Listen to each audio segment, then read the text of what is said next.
I would now like to introduce our first speaker, His Excellency Mr. Valentin Rybakov, Deputy Minister of Foreign Affairs of the Republic of Belarus. Excellency, the floor is yours.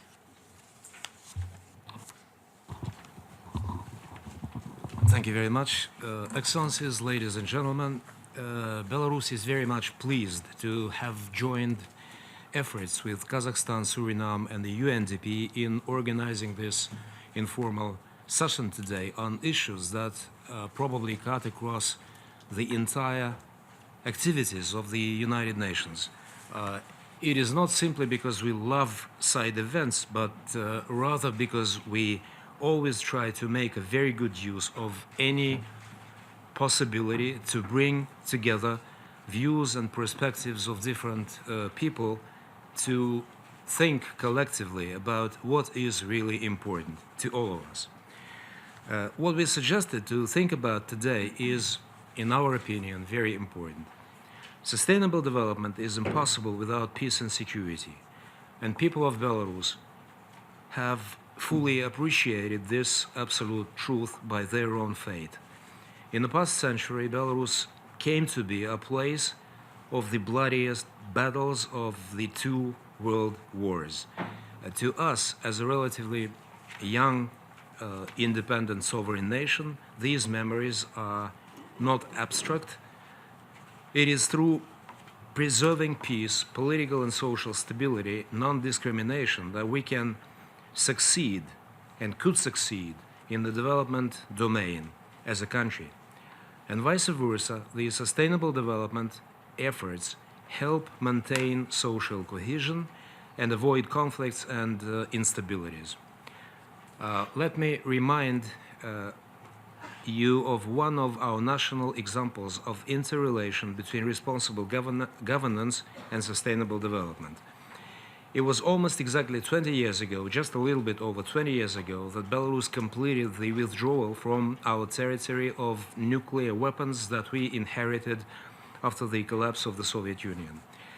Without any kind of preconditions, reservations, Belarus renounced its military nuclear capability, signaling its commitment to peace and security, and indeed setting the tone for subsequent nuclear disarmament processes throughout the post-Soviet space. The process entailed political and economic consequences and required huge financial and human resources. But nevertheless, Belarus demonstrated its resolve and firm commitment to the objectives of nuclear disarmament. Today, 20 years later, I tend to think of this decision as a major change in the national mindset. It demonstrated in practice that responsible national governance on such issues as disarmament and non-proliferation can and should be a prerequisite for progress and sustainable development.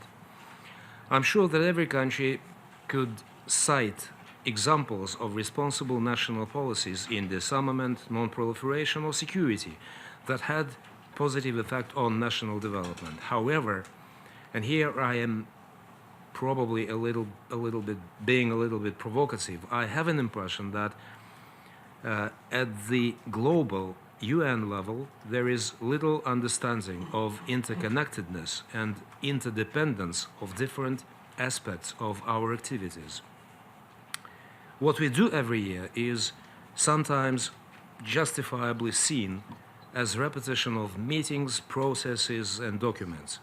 We must overcome this attitude, and we should do it not only in terms of technical and bureaucratic nature of our work at the United Nations.